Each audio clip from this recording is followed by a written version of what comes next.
Hey there, First Readers. I'm Reverend Dr. Rachel Wren, bringing you the next installment of First Reading Summer Shorts, mini episodes that we are filming for our YouTube channel. So if you're listening to this on the podcast, you might want to head over to our YouTube channel and check it out there, or you can find it on our website, firstreadingpodcast.com. And just for those of you who are watching on YouTube, yes, I do have my cat here with me filming. So this is Mr. Mitten, everybody. Enjoy.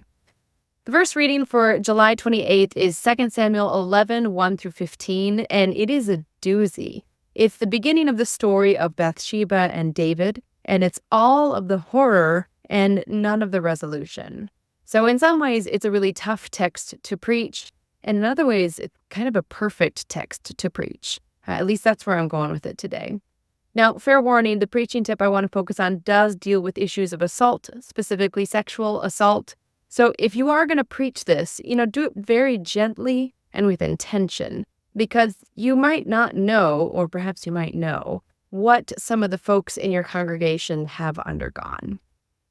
Where I want to focus with this text is on the issue not of David and what David does, but on Bathsheba and what Bathsheba does, specifically with her voice. Now, in Hebrew, Bathsheba, Bat Sheva, can mean a couple of different things. Bat means daughter, and Sheva means 7. So 7 is the number of perfection, completion, wholeness. So this could be perfect daughter or wonderful daughter, that kind of loving, endearing message. It also conversely could be something more like daughter number 7. As in, I've got so many daughters that what's one more? I can't think of a name. Let's just call her number 7. Now, assuming that the second translation of her name is correct, which we will never know which one it actually is, let's just imagine for a minute what it might have been like to be raised in a household where you are daughter number 7. Which attention do you think you might get? How much would your life instead have been one of silence, shadows, corners, crumbs? As daughter number 7, one has to wonder how much Bathsheba was listened to, was noticed, was heard, and how often really was she able to productively exercise her voice.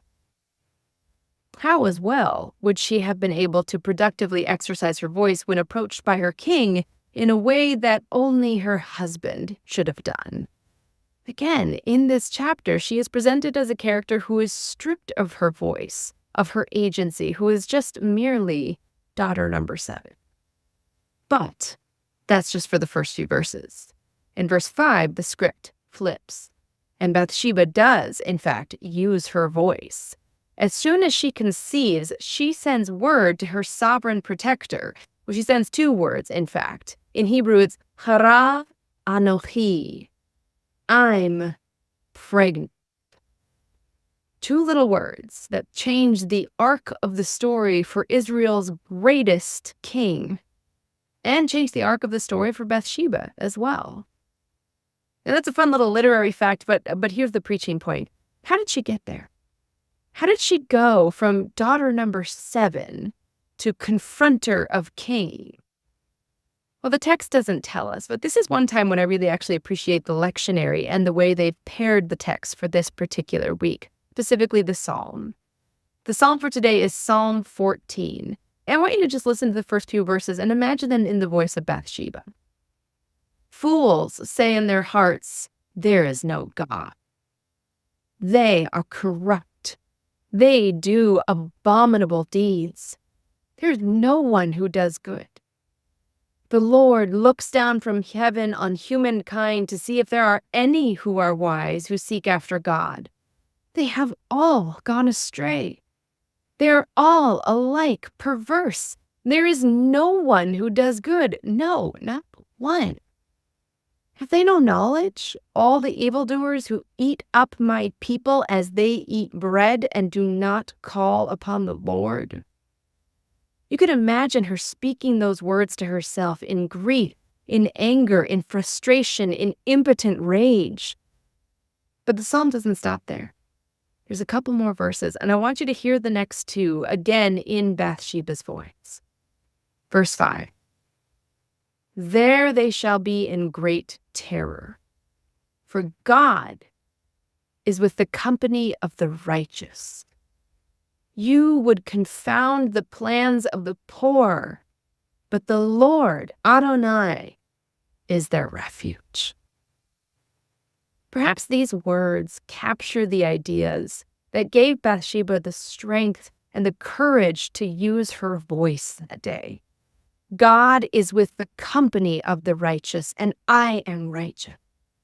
You would confound the plans of the poor, which David certainly did or tried to do, but the Lord, Adonai, is their refuge. What gave Bathsheba the strength, perhaps, to use her voice, what gives us the strength to use our voices today, is this concept, this belief, this truth that God is with the righteous, that the Most High God of heaven and earth is the refuge of the poor, even of the sparrow. Take this preaching point, preachers, and I hope you run with it. Happy preaching. We'll see you in the next episode.